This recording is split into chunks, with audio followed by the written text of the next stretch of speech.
सावधान। जय श्री ओम नमः सिद्धेभ्य। नमो अरहन्ताणं, नमो सिद्धाणं, नमो आयर्याणं, नमो वज्रायाणं, नमो लोये सवसाहूणम्। अरिहंत सिद्ध सूर्यो वज्राय साधु सर्व अर्थ के प्रकाशी मंगलिक उपकारी है। तिनको स्वरूप जान रागते भाई जो भक्ति काय को नमा स्तुति को उचारी है। धन्य धन्य तुम ही सो काज सब आज भय कर जोर बार बार वंदना हमारी है। ऐसो मंगल कल्याण सुख चाहत है, हो मेरी ऐसी दशा जैसी तुम धारी है। हो मेरी ऐसी दशा जैसी तुम धारी है। तीन भुवन में सार बीत राग विज्ञानता, शिव स्वरूप शिवकार नमः त्रियोग समारिके। दौलत राम जी कृत 6 ढाला ग्रंथ की दूसरी ढाल पर अपनी चर्चा चल रही है। दूसरी ढाल में हमने कुगुरु और कुदेव इनके स्वरूप पर चर्चा की। क्या जरूरत है इनके स्वरूप पर चर्चा करने की? तो जरूरत इसलिए है क्योंकि हम दुखी हैं और हमें सुखी होना है, और सुखी होने के लिए जो भी दुख के कारण हैं उनका निराकरण करना भी जरूरी है। यदि दुख के कारणों का निराकरण नहीं करेंगे तो हमारा दुख ऐसे ही चलता रहेगा।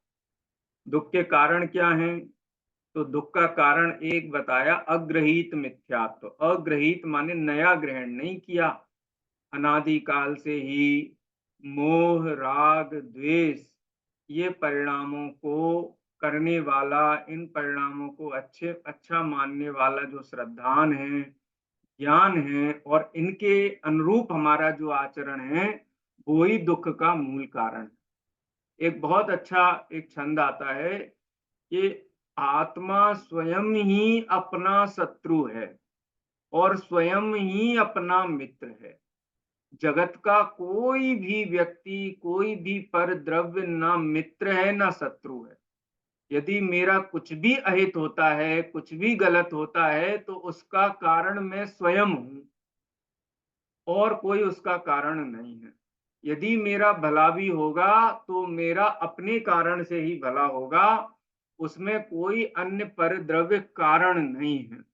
हाँ, बुरा होगा तो बुरे होने का जो अनुकूलता का आरोप परद्रव्यों के ऊपर आएगा। जलेगा पानी से तो जलाने का आरोप जल के ऊपर आएगा।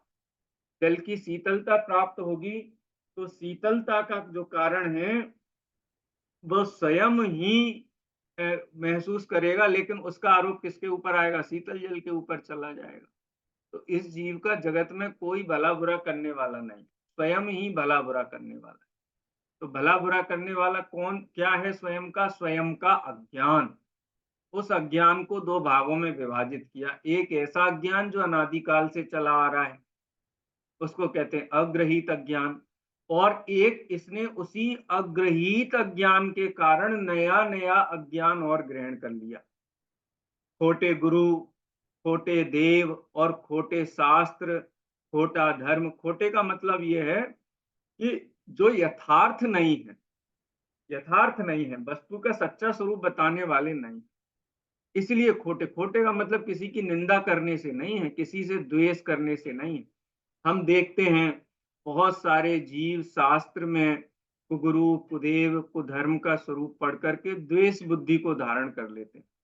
जिन धर्म किसी से द्वेष करना नहीं सिखाता है, जिन धर्म ये कहता है वस्तु का सच्चा स्वरूप जान करके अपने कल्याण के मार्ग में आगे बढ़ो, लेकिन ये तो ये सोचता है कि अब सारी दुनिया को हम ज्ञानी बना देंगे, निंदा करता है, अपशब्द कहता है, कसायित होता है, अन्य को कसाय में प्रेरित करता है। ये जिन धर्म नहीं। जिन धर्म ये कहता है सच्चा और खोटा पहचानो, खोटे का त्याग करो, सच्चे का ग्रहण करो। है, किसी को भी देख करके कसाई होने के लिए शास्त्र में दोष नहीं बताए गए हैं। और सबसे बड़ी दुनिया में पता है सबसे बड़ी तकलीफ क्या है? श्रेष्ठता। हम श्रेष्ठ हैं, हम सर्वश्रेष्ठ हैं, हम सबसे बढ़िया हैं। यही सबसे बड़ा संकट है दुनिया का। श्रेष्ठता के चक्कर में सारी दुनिया से द्वेष बुद्धि कर लेता है, विसंवाद करता है, अपशब्द कहता है और कहता है कि हमारे शास्त्र में जो सच्ची बात है वो सच्ची बात हम कहते हैं, अब किसी को बुरा लगती रहे तो लगती रहे। अरे भाई, ऐसे जिन वचन नहीं होते हैं, हित मित प्रिय वचन होते हैं। किसी को चोट लगे, किसी को ठेस लगे, किसी के परिणाम बिगड़े, ऐसे सच्चे शब्दों को भी जैन शास्त्र में क्या कहा है पता है? गर्हित वचन। असत्य के 4 प्रकार हैं। पहला प्रकार है सत्य का अपलाप करना। जो सत्य है उसको प्रकट नहीं होने देना है, उसका अपलाप कर देना। सामने जो हो रहा है कह देना नहीं है, है? घर पे कोई व्यक्ति है, पूछे हैं क्या? नहीं है। ये सत्य का अपलाप कर देना। असत्य का उद्भावन करना, नकली वस्तु को कहना एकदम असली है, एकदम असली है, यानी असत्य का उद्भावन, असत्य को सत्य कह देना है। अन्यथा प्ररूपण, जैसा है वैसा नहीं कह करके अन्यथा कहना है। जैसा है वैसा नहीं कह करके अन्यथा कह देना। अरे आवाज हुई है, आवाज हुई, क्या हुआ? कि कुछ नहीं हुआ, कुछ नहीं हुआ है। जो सत्य बात है उसका दूसरी बात को उसके स्थान पर स्थापित कर देना है। तीसरे प्रकार के असत्य में देखो, जिन शासन, जिनेंद्र भगवान की वाणी, कसाय बढ़ती हुई जाने तो रोकने के लिए किस प्रकार से वस्तु स्वरूप का निरूपण है कि इसको ऐसा लगता है कि भैया किसी को बुरा लगे तो लगता रहे, हम तो सच बोलते हैं। होता है कि नहीं? झगड़ा हो जाता है सच के नाम पे। अरे झूठ के नाम पे इतना झगड़ा नहीं होता दुनिया में, सच बोलने के चक्कर में। और सच के क्या बोलते, सच बोलना नहीं, सच की ठसक में, सच के अभिमान में झगड़े हो जाते हैं। तो ये शास्त्र पढ़ने का उद्देश्य नहीं। हम देखते हैं ना, कई लोग शास्त्र पढ़ करके भी बहुत द्वेषी कसाई हो जाते हैं। उसका क्या कारण है? उसका कारण है कि शास्त्र कसाय के कम करने के लिए पढ़ने हैं। कसाय कम होनी चाहिए ना, क्रोध कम होना चाहिए, मान कम होना चाहिए, माया कसाय कम होनी चाहिए, लोभ कम होनी चाहिए, विशुद्धि बढ़नी चाहिए। लेकिन शास्त्र पढ़ करके कसाय बढ़ा ले तो ये शास्त्र का प्रयोजन नहीं। शास्त्र में कुछ बातें ऐसी आती हैं लेकिन वो अपनी आंखें खोलने के लिए हैं। है ना ख्याल में? किसी से द्वेष बुद्धि धारण करने के लिए कोई भी बात शास्त्र में नहीं आती है। लेकिन कई लोग होते हैं, जैसे जोंक होती है ना, जोंक। जोंक क्या करती है? जैसे गाय उतरी उसमें पानी में, कीचड़ में, तो जोंक चिपक जाती है और जोंक उसमें से खून चूसती है। कैसा खून चूसती है? अशुद्ध, अशुद्ध खून चूसती है। तो आचार्य धर्मसेन ने जो श्रोताओं के स्वरूप को विचार करते हुए जो बात हम सुनते हैं, किंवदंती से हमें प्राप्त होती है, उसमें कहा एक श्रोता जोंक की तरह होते हैं। जोंक की तरह माने कि वो धर्म की बात पढ़ते सुनते तो हैं, लेकिन उनमें से ऐसी बातों को ग्रहण करते हैं जिससे कसाय बढ़े, हैं, जिससे क्रोध बढ़े, अभिमान बढ़े, मायाचार का परिणाम बढ़े, लोभ का परिणाम बढ़े। तो ये जोंक की भांति श्रोता है। बोले ऐसे श्रोता नहीं बनना है। ये बातें पढ़ करके सत्य असत्य का विचार करके असत्य से बचना है, सत्य में लगना है। किसी की निंदा प्रशंसा के लिए यहाँ बात नहीं की जाती। हमने कुदेव का स्वरूप पढ़ा कि जो स्वयं रागादि से सहित हैं, अंतर रागादिक धरे जे हैं। वो तो गुरु का, कुगुरु का स्वरूप हुआ था। उसके बाद कुदेव का स्वरूप हमने पढ़ा था कल कि राग राग जे राग द्वेष मल कर मलीन, वनितादि गदाजुत चिन्ह चीन, ते हैं कुदेव तिनकी जुसेव, सठ करत न तिन भव भ्रमण छेव। ये हमने पढ़ा था। कि जो स्वयं क्रोध, मान, माया, लोभ, मोह, राग, द्वेष से ग्रस्त हैं। और ये कैसे पता चला हमें कि वो मोह, राग, द्वेष से ग्रस्त हैं? कि उनके चिन्हों से पता चला। चिन्ह माने जो श्रृंगार किए हुए हैं, अत्यंत मुद्राएँ क्रोध की, कषायात्मक मुद्राएँ धारण किए हुए हैं, अस्त्र-शस्त्र आदि धारण किए हुए हैं। स्त्री हैं, भक्त परिवार सहित हैं, जो दंड देने की घोषणा करते हैं, कहते हम सारी दुनिया को बचा लेंगे, ऐसी घोषणा करते हैं। इनसे ये पता चलता है कि वो राग आदि सहित हैं। इसलिए ऐसे देवों की सेवा करने से करत न तिन भव भ्रमण छेव। ऐसे देवों की, ऐसे कुगुरु और कुदेव की सेवा करने वालों का क्या नहीं होता है? भव भ्रमण नहीं मिटता है। भव भ्रमण नहीं मिटता है। क्यों? क्योंकि फिर वो वीतराग भाव रूप नहीं हो पाते हैं, निराकुल नहीं हो पाते हैं और अधिक कषाय सहित हो जाते हैं और जिसके कारण उनको तकलीफ उठानी पड़ती है। अब हम कुधर्म का स्वरूप यहाँ आता है, वो पढ़ेंगे। रागादि भाव हिंसा समेत दर्वित त्रस थावर मरण खेत, जे क्रिया तिन्हें जानहु कुधर्म तिन सर दें जीव लहे असर्म। रागादि भाव हिंसा समेत, कि जिस धर्म का अनुचरण करने पर रागादि भाव बढ़े, है ना ख्याल? जिससे इसका लोभ बढ़े, जिससे इसको राग द्वेष बढ़े, हैं, जिससे इसके अंदर भय आदि कसाएं उत्पन्न हो जाएं, हैं, हिंसा, झूठ, चोरी, कुशील, परिग्रह, इनके सेवन करने का उपदेश मिले। क्या है ये? अरे धर्म के नाम पर पे गर्दन कटा लेना और गर्दन काट भी लेना, ऐसा उपदेश, ये क्या है? ये रागादि भाव हिंसा समेत, इन शासन में किसी की गर्दन काटने की बात नहीं। धर्म के नाम पे काटनी पड़े, अरे नहीं काटना है। आचार्य अमृत चंद्र देव ने पुरुषार्थ सिद्धि उपाय ग्रंथ में 12 भंग बताई हिंसा की।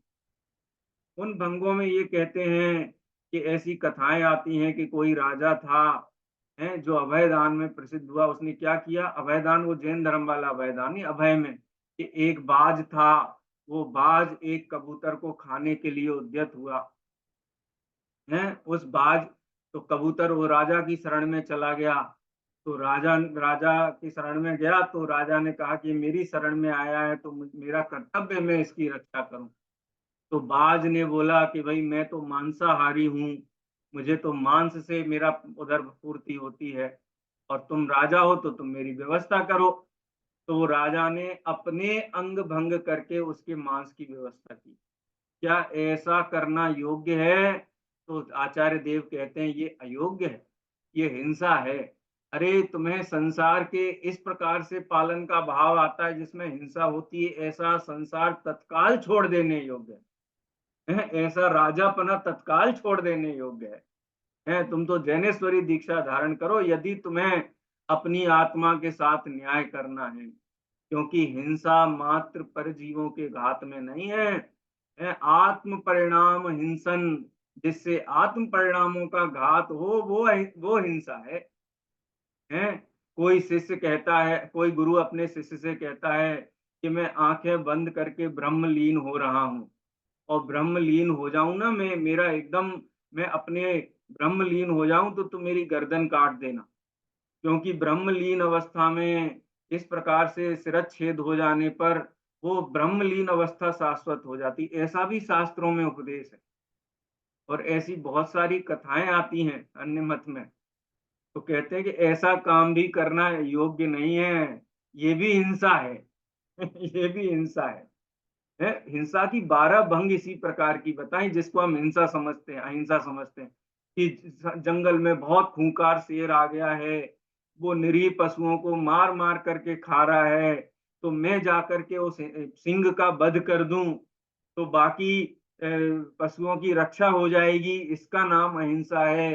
आचार्य देव कहते हैं ये भी अहिंसा नहीं है, ये भी हिंसा है।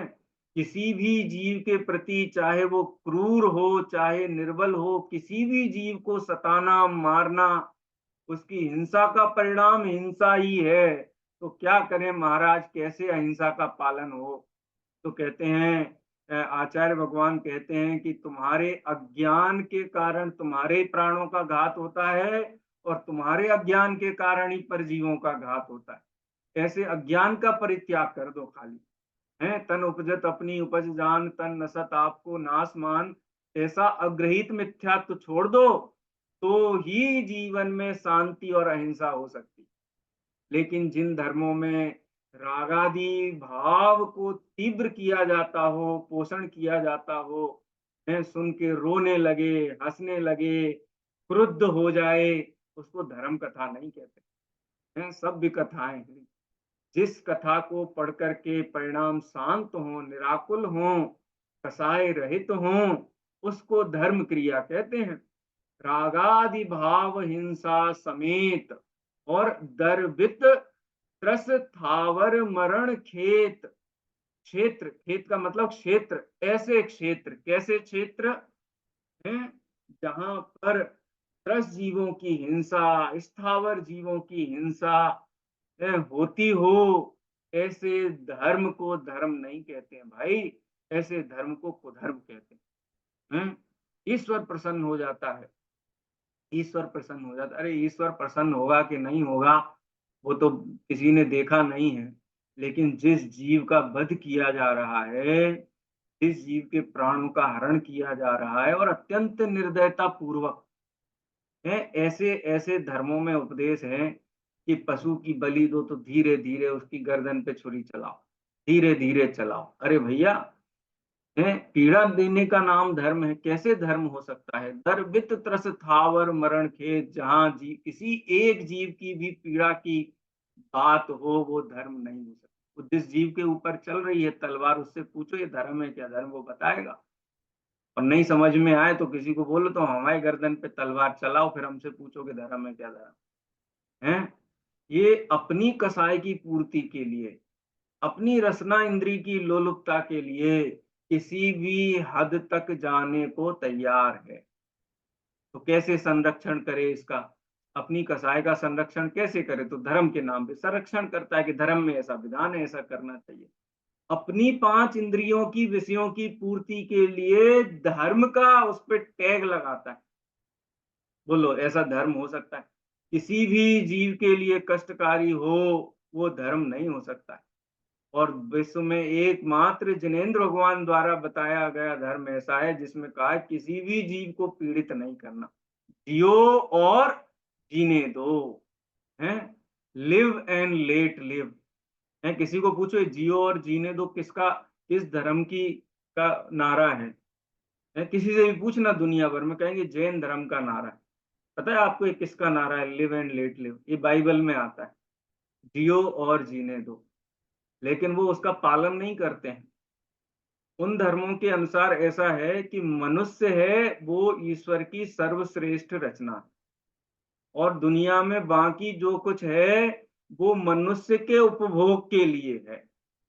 चाहे वनस्पति हो, चाहे धरती हो, चाहे जल हो, चाहे आकाश हो, वायु हो, अरे ये तो छोड़ो, संगी पंचेंद्री पशुओं को भी बोलता है ये मनुष्य के उपभोग के लिए। बोलो ऐसे को हम धर्म कैसे कहें? जहां जीवों को पीड़ित किया जाता हो उसको हम धर्म कैसे कहें? हैं जो किसी भी जीव के लिए पीड़ादायी हो उसको धर्म माना ही नहीं जा सकता। धर्म तो वो है कि जो आत्मवत देखता हो सर्व जीवों को, सभी जीव मेरे समान हैं, मेरे समान भगवान आत्मा है। सभी जीवों में वो सामर्थ्य है जो हम कहते हैं नमो लोए सब अरहंताणम। तो हम इस बात की घोषणा करते हैं कि जो सूक्ष्म निगोदिया जीव भी हैं, जमी कंद में आलू प्याज में रहने वाले जीव भी हैं, वो भी अरहंत हैं, उनको भी पर धोख देते हैं पता है। क्योंकि मनुष्य गति में तो संख्यात जीव है, 29 अंक प्रमाण है, नरक में असंख्यात जीव हैं, देव गति में भी असंख्यात जीव है। अरे 2 इंद्री से लेकर के है। दो इंद्री से लेकर के संगी पंचेंद्री जीवों की संख्या संख्यात है। और हम नमस्कार कितने अरहंतों को करते हैं? अनंत अरहंतों को करते हैं। तो अनंत अरहंत कहाँ रहते हैं वर्तमान में? कहाँ रहते हैं अनंत अरहंत? अरे सर्व अवस्थाओं में है, निगोद में, पृथ्वी कायक में, जल कायक में, अग्नि कायक में, वायु कायक में, वनस्पति कायक में, सब जगह। तो सबको तो धोख देते हो। नमो लोय सब हंताणम, नमो लोय सब साउणम, नमो लोय सब आयरियाणम, नमो लोय सब वज्जायाणम, नमो लोय सब साउणम। तो अनंत परमेष्टियों को नमस्कार करते हो। उन अनंत परमेष्टियों की जो वर्तमान अवस्था है, वर्तमान अवस्था माने कौन सी वर्तमान अवस्था है? एक इंद्रियादि अवस्था है, उसको तुम भगवान नहीं समझते, उसको जीव नहीं समझते। ये कैसे धर्म हो सकता है? अग्नि कायक जीव की हवन करते हैं, उसमें वो डालते हैं, क्या बोलते हैं, हवन करते हैं, लकड़ी डालते हैं। ये वैदिक परंपराएं जैन मत में प्रवेश कर गई। अरे पुराने जमाने में मंदिर होते थे, तो शाम के टाइम मंदिर में जाते थे तो दरवाजे छोटे होते थे, आले छोटे छोटे होते थे, जिससे कि बाहर के जीव जंतु घर में प्रवेश नहीं करें। जाली लगाने की व्यवस्था नहीं होती थी मंदिरों में, इसलिए मंदिरों के दरवाजे और आले, वो जो रोशनदान छोटे छोटे होते, जीव नहीं आए अंदर में। तो अब भगवान के ऐसे अंधेरे में दर्शन कैसे हों? को मुद्रा निहारने के लिए वो प्रकाश की व्यवस्था करते थे। हैं?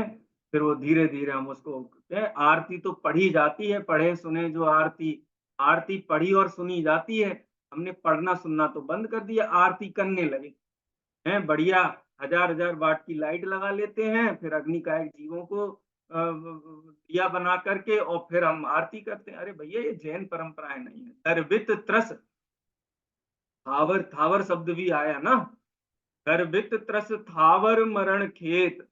जो त्रस जीव और स्थावर जीवों की हिंसा के नाम पर धर्म संज्ञा करके किया जाए, कहते हैं कि वो धर्म नहीं है, है? ऐसी क्रियाएं धर्म में स्वीकार नहीं। वो तो बलि आदि के संबंध में कह रहा हूं। जिन धर्म में भी सावध्य लेसो बहु पुण्य रासऊ, है जिनेन्द्र भगवान की स्तुति भक्ति, तो उसी प्रकार से प्रासो कष्ट द्रव्य जिनमें कम से कम हिंसा होती है, प्रासुक सामग्री जिसमें कम से कम हिंसा होती है, यत्नाचार पूर्वक उनका उपयोग करते हुए, उनका अवलंबन लेते हुए जिनेन्द्र भगवान की पूजा स्तुति करते हैं। बहु पुण्य रासव, उससे बहुत पुण्य का, तुम्हारे प्रपंच से पुण्य का बंध नहीं होता है, हैं?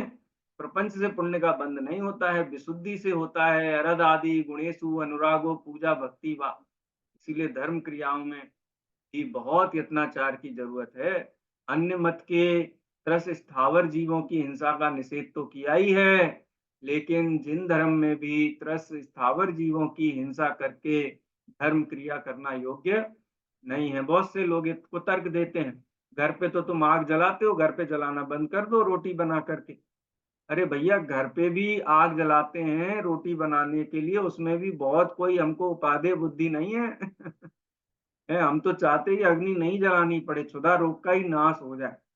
हैं? ऐसा ना हो। घर पे भी जो 5 स्थावर जीवों की हिंसा होती है, आरंभ होता है, उसका कोई संरक्षण नहीं है, वो भी नहीं होने योग्य है। इसीलिए आरंभ के त्याग कर देते हैं हमारे, हैं, ग्रह श्रावक अणुव्रत धारण करके, 11 प्रतिमाएं धारण करके अनुमति का त्याग कर देते हैं, उद्दिष्ट आहार का त्याग कर देते हैं कि हमारे लक्ष्य से अग्नि नहीं जले, हमारे लक्ष्य से भोजन नहीं बने, ऐसा ऐसा त्याग कर देते हैं। जे क्रिया तिन्हें जानहु कुधर्म, है जिनमें रागादि भाव हों और त्रस स्थावर जीवों की हिंसा हो, उन क्रियाओं को क्या जानना चाहिए? मिथ्या चारित्र है। ते क्रिया, ऐसा चारित्र, ऐसी क्रियाएं जानहु कुधर्म, उन्हें कुधर्म जानो, धर्म मत जानो। धर्म तो उसे कहते हैं धरती उत्तमे सुखे, जो जीव को उत्तम सुख में स्थापित करे, है निराकुलता में स्थापित करे, वीतरागता में स्थापित करे, केवल ज्ञान में स्थापित करे। अरे जो अरहंत और सिद्ध पद में स्थापित करे, उसको धर्म कहते हैं। हैं? हैं? यो धरती उत्तमे सुखे, जो उत्तम सुख में स्थापित करे, उसे धर्म कहते हैं। कब करे? जब अरहंत सिद्ध बनेंगे तब करे, अरे वर्तमान में कर दे, वर्तमान में ही त्रस स्थावर जीवों की हिंसा से होने वाले अपराध को रोक दो, है प्रतिज्ञा कर लो जीवन में, तो हिंसा कम होने से मन में कसाय की जो ग्रद्धता है वो कम होती, शुद्धि बढ़ती है, जीव का चित्त स्थिर होता है, निराकुल होता है। जे क्रिया तिन्हें जानहु कुधर्म, तिन सरधे जीव लहे असर्म। ऐसे कुगुरु का श्रद्धान, ऐसे कुदेव का श्रद्धान और ऐसा कुधर्म का श्रद्धान करने से जीव क्या प्राप्त करता है? अशर्म। शर्म माने होता है सुख, अशर्म माने होता है दुख, है। ऐसे कुदेव, कुगुरु और कुधर्म का श्रद्धान करने से, उनकी सेवा करने से, उनको अच्छा मानने से ये जीव दुख प्राप्त करता है। केवली श्रुत संग देवावरणवादो दर्शन मोहस्य। केवली भगवान का वर्णवाद करे, माने जो अरहंत सिद्ध हैं उनके अतिरिक्त किसी अन्य को देव माने, देव माने भगवान माने, पूर्ण सुखी माने जो है नहीं, है। कुगुरु जो वीतरागी, निर्मल परिणति के 3 कसाय चौकड़ी के अभाव सहित 28 मूल गुणों का पालन करने वाले नग्न दिगंबर जो गुरु हैं, उन गुरु के अतिरिक्त किसी अन्य को गुरु माने, और जो सर्व जीवों के प्रति शांति भाव, समता भाव, समानता भाव धारण करने वाला जिन धर्म है, जहाँ ऐसी समता, शांति और सभी जीवों को बराबर ना माना जाए, हैं, वहां पर क्या है? उसको कहते हैं कुधर्म, और उनका श्रद्धान करने से ये स्वयं भी दुख पाता है, अन्य जीवों को भी क्लेश उत्पन्न करता है। ये मिथ्या दर्शन, कौन सा मिथ्या दर्शन? ग्रहित मिथ्या दर्शन। ग्रहित मिथ्या दर्शन के तीन कर दिए ना, गुरु संबंधी ग्रहित मिथ्या दर्शन, देव संबंधी ग्रहित मिथ्या दर्शन और धर्म संबंधी ग्रहित मिथ्या दर्शन। अब ग्रहित मिथ्या ज्ञान की बात करते हैं। ग्रहित मिथ्या ज्ञान किसे कहते हैं? 2 लाइन में, या कुग्रहित मिथ्यात्व जान, अब सुन ग्रहित जो है अज्ञान। अब ग्रहित मिथ्या ज्ञान की बात करते हैं। अभी ग्रहित मिथ्या दर्शन की बात की ना, अब ग्रहित मिथ्या ज्ञान की बात करते हैं 12वें छंद में। कोई शब्द समझ में नहीं आए ना तो हैंड रेज कर देना, मैं बीच में रुक करके पूछ लूंगा, क्योंकि कक्षा का प्रयोजन है समझना। कोई बात समझ में नहीं आएगी तो प्रयोजन पूरा नहीं हुआ, तो आप हैंड रेज कर देना, मैं अनम्यूट कर दूंगा। ग्रहित मिथ्या ज्ञान का क्या स्वरूप है? 13वें छंद में बताया है। छंद पढ़ते हैं। एकांतवाद दूषित समस्त विषयादिक पोषक अप्रशस्त, कपिलादि रचित श्रुत को अभ्यास, सो है कुबोध बहुदेन त्रास। कुछ पुस्तकों में कपिलादि शब्द की जगह एक अन्य शब्द भी लिखा हुआ है। क्या शब्द है? रागादि कुमतिन कृत, रागी कुमतिन कृत, रागी और कुमतियों के द्वारा किया गया जो श्रुत माने लिखा गया जो श्रुत है, वो कैसा है? उसका अभ्यास करने से, उसका श्रद्धान करने से क्या होगा? बहुदेन त्रास, बहुत दुख होगा। अब ये शब्द थोड़े सैद्धांतिक शास्त्रीय शब्द हैं, इनको थोड़ा आपको स्थिर होकर के समझना पड़ेगा, ऐसे समझ में नहीं आएंगे। थोड़ा आप स्थिर होकर के समझोगे तो आपको ये बात समझ में आएगी।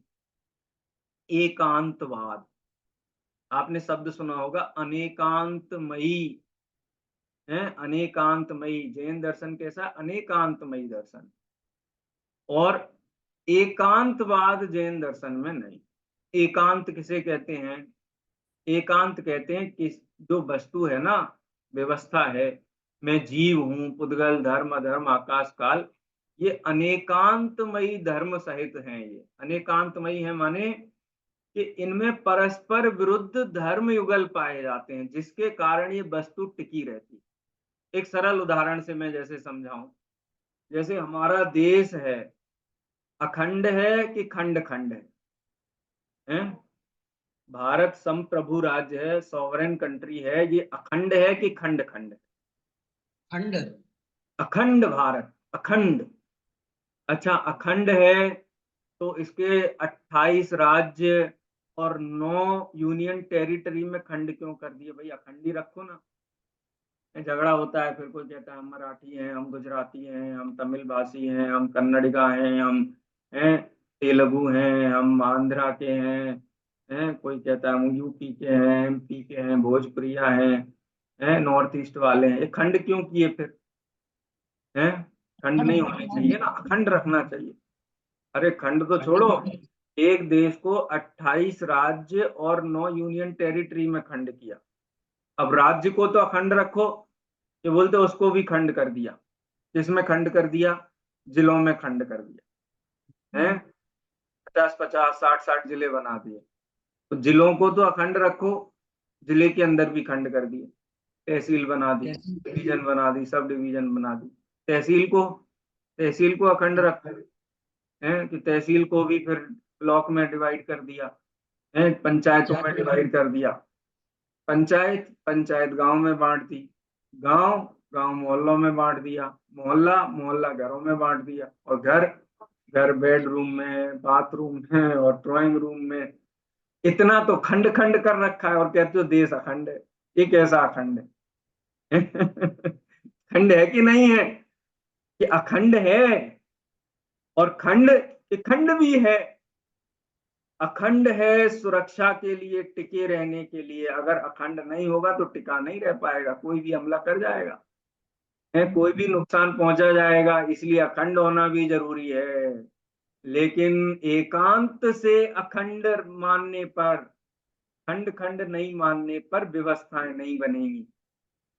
सबके यहाँ जल पहुंचाना है, सबके यहाँ अन्न पहुंचाना है, सब जगह सड़कें, बिजली, पानी सब पहुंचाना है ना। तो प्लानिंग करने के लिए, व्यवस्थाओं के वर्गीकरण के लिए उनको खंड खंड भी करना पड़ेगा। तो ये जैन दर्शन की विशेषता है। दुनिया में इतने धर्म और दर्शन हैं, लेकिन कोई धर्म कहता है कि दुनिया में कुछ है नहीं, एकम वै खलविदम ब्रह्म ने नानास्ति किंचन। सब कुछ ब्रह्म ब्रह्म, अद्वैत है, अद्वैत है, अखंड है। खंड है ही नहीं। खंड तो इसकी मिथ्या कल्पना। ये खंड खंड मानता है ना, ये जीव को, प्रकृति को, पुरुष को है, ये जो भेद करता है ना, ये इसका ज्ञान है। मूल रूप से तो सब एक ब्रह्ममय है, सिया राममयी सब जग जाना है। सारी दुनिया अखंड है, बस अखंड है, अखंड है। ये खंड मानता है, इसका ज्ञान। एक धर्म ऐसा कहता है कि कुछ भी अखंड नहीं, सब खंड खंड है, सब खंड खंड है, सब बटा हुआ है। एक धर्म ये कहता है कि सारा विश्व नित्य है, कूटस्थ नित्य है, उसमें कोई परिवर्तन नहीं आता है। जो कपिलादि शब्द कहा ना, कपिल के अनुसार, सांख्य मत के अनुसार दुनिया में कोई परिवर्तन नहीं आता है, कोई कोई चेंज नहीं आता है, जो जैसा है वैसा ही कूटस्थ नित्य रहता है। कोई ऐसा मानता है कि सारी दुनिया में जितनी वस्तुएं हैं सब हर समय नष्ट हो जाती। यह सत तत्सर्वम क्षणिकम। सत्य किसे कहते हैं? कि जो हर समय नष्ट होता है उसे ही सत्य कहते हैं। एक नष्ट होने वाला सत्य मानते हैं। हमने उनसे पूछा कि महाराज हमें ये बताओ कि हम वस्तु को एकदम नित्य मानते हैं, उसमें कोई परिवर्तन नहीं होता है, कोई चेंज नहीं होता है, तो हम ऐसी अखंड वस्तु का उपदेश किसके लिए सुने? ऐसा उपदेश सुनने से क्या लाभ होगा? क्योंकि वस्तु में तो कोई परिवर्तन होता ही नहीं है। तो कहते हैं तुम्हारे अज्ञान का अभाव होगा और ज्ञान उत्पन्न होगा, तुम्हारे क्लेश का अभाव होगा और सुख उत्पन्न होगा। कि अभी तो कह रहे हो कि कुछ बदलता नहीं है, और फिर खुद ही कहते हो कि अज्ञान का नाश हो जाएगा, ज्ञान उत्पन्न हो जाएगा। तो आपका जो एकांत से नित्य मानने का सिद्धांत है, ये सिद्धांत हम सच्चा कैसे माने? ये तो स्ववचन बाधित हो गया ना है। कोई कहे कि आज मेरे से कोई बात मत करना, आज रात को 12 बजे से ही मैंने मौन व्रत ले रखा है, कोई बात नहीं करना मेरे से। क्यों? क्योंकि मैंने मौन व्रत ले रखा। अरे भाई साहब, कैसा मौन व्रत ले रखा है? आप बोल बोल करके घोषणा कर रहे हो मैंने मौन व्रत ले रखा है, मैंने मौन व्रत ले रखा है। हैं, कहते हो कि सब कुछ नित्य है, कुछ बदलता नहीं है, और फिर ये भी कहते हो तुम्हारा दुख दूर हो जाएगा। अरे भाई, अगर दुख दूर हो रहा है तो एक अवस्था का नाश हो रहा है, सुख उत्पन्न हो रहा है तो नई अवस्था उत्पन्न हो रही है। तो इसका मतलब ये हुआ ना कि वस्तु तो नित्य है, लेकिन उसकी अवस्थाएं जो है वो परिवर्तनशील, अनित्य अनित्य है। मानो दूसरा कहता है कि नहीं, हम कहते थे ना सब अनित्य है, सब अनित्य है, सब अनित्य है। हैं? एक दो मित्र थे, एक मित्र कहता है सब कुछ क्षणिक है, नष्ट है। पता है जिस समय अभी मैं वर्तमान में बैठा हुआ हूं ना, अगले क्षण में नहीं हूं, क्योंकि मैं तो पिछले क्षण के साथ ही नष्ट हो गया, अगले क्षण में नया कोई उत्पन्न हो गया। है ऐसा अनित्य अनित्य अनित्य, ऐसा बौद्ध धर्म है ना, वो कहता है सब अनित्य है, आत्मा होता ही नहीं है। है आत्मा क्या है? कुछ नहीं है। 8 लकड़ियों के समूह को चारपाई कहते हैं, ऐसे ही संस्कार, अज्ञान, अविद्या, इन सबको मिला दो तो आत्मा कहते हैं। मूलतः आत्मा नाम की कोई वस्तु ही नहीं। तो भैया जब मैं हूं ही नहीं, आत्मा ही नहीं है, और जो है सब नष्ट होने वाला है प्रति समय, तो मैं पुरुषार्थ करूं आपका उपदेश सुन करके तो सुखी कौन होगा? मैं सुखी होऊंगा, क्योंकि मैं तो नष्ट हो जाऊंगा। तो ऐसे उपदेश का मैं क्या करूं कि जिससे मैं पुरुषार्थ करूंगा मुक्ति का, और मैं मुक्ति पहुंचूंगा ही नहीं, मैं तो उसी समय नष्ट हो जाऊंगा। मैं किसी को लाख रुपया दूं और वो लाख रुपया लेकर के, और मैं उससे मांगू कि मेरा लाख रुपया दिया था, दो बोले वो लाख रुपया तो उसी समय नष्ट हो गया, लेने वाला भी नष्ट हो गया, देने वाला भी नष्ट हो गया। तो ये लोक व्यवहार बने क्या क्या? अरे जिसके बिना लोक का समस्त व्यवहार संभव नहीं है, ऐसे विश्व का एक गुरु अनेकांतवाद है, उस अनेकांतवाद को मैं नमस्कार करता हूँ। ये स्तुति की है आचार्य सिद्धसेन दिवाकर ने 2000 साल पहले। सम्मय सुत्तम एक ग्रंथ है, उसका मंगलाचरण है। ये जीर्ण बिना विश्वस्य, जिसके बिना विश्व का समस्त व्यवहार ही नहीं चल सकता है, ऐसे विश्व के एक गुरु अनेकांत को मैं नमस्कार करता हूँ। जैन धर्म क्या कहता है कि मैं नित्यात्मक हूँ। जैसे सोना सोना रहते हुए भी कुंडल रूप अवस्था का अभाव करके अंगूठी रूप अवस्था उसमें उत्पन्न हो जाती, तो क्या हो गया? नित्य हो गया। तो ऐसी अनेकांतमयी वस्तु व्यवस्था को नहीं मानोगे तो संपूर्ण जगत का ही व्यवहार संभव नहीं है। मामा नहीं कह सकेगा, किसी व्यक्ति को पिता नहीं कह सकोगे। पिता है तो एकांत से पिता ही होगा सबके लिए, मामा है तो एकांत से सबका मामा ही कहलाएगा। लेकिन जिन शासन कहता है कि पुत्र की अपेक्षा से पिता और भांजे की अपेक्षा से मामा, ऐसा लोक व्यवहार है, इसको अनेकांतवाद कहते हैं। ऐसा अनेकांतवाद ही वस्तु व्यवस्था। इसीलिए जो एकांतवाद से दूषित जितने भी धर्म हैं, एकांतवाद दूषित समस्त, पहला लक्षण। और दूसरा विषयाधिक पोषक अप्रशस्त, और जो विषयों का उपदेश दें, विषयों का पोषण करें, 5 इंद्रिय के विषयों का पोषण करें, ऐसा रागी और कुमतियों के द्वारा लिखा गया जो शास्त्र है, ऐसे शास्त्रों का जो अभ्यास है वो क्या है? कुबोध है, कुज्ञान है। ऐसा कुज्ञान से क्या होगा? बहुदेन त्रास, इससे बहुत त्रास उत्पन्न होगा, बहुत दुख उत्पन्न होगा। कैसे दुख उत्पन्न होगा? ऐसे होगा कि तुम्हारे संसार का अभाव नहीं होगा। ये देह धारण की है, ये देह नष्ट हो जाएगी, नई देह धारण करोगे तो जन्म मरण का चक्कर मिटेगा नहीं। जब तक अनेकांतमय वस्तु को नहीं समझोगे, आत्मा परमात्मा का स्वरूप नहीं समझोगे, तब तक संसार का अभाव नहीं होगा। अपना समय हो गया है, विशेष चर्चा कल करेंगे। साद्वाद नय सठ द्रव्य गुण पर्याय, जड़ कर्म चेतन बंध का, हरु कर्म के अवसान का, तह कर जग का, तो किया उपकार है, उसकी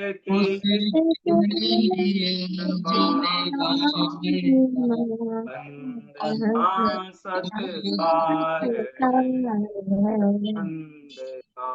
सतवार है।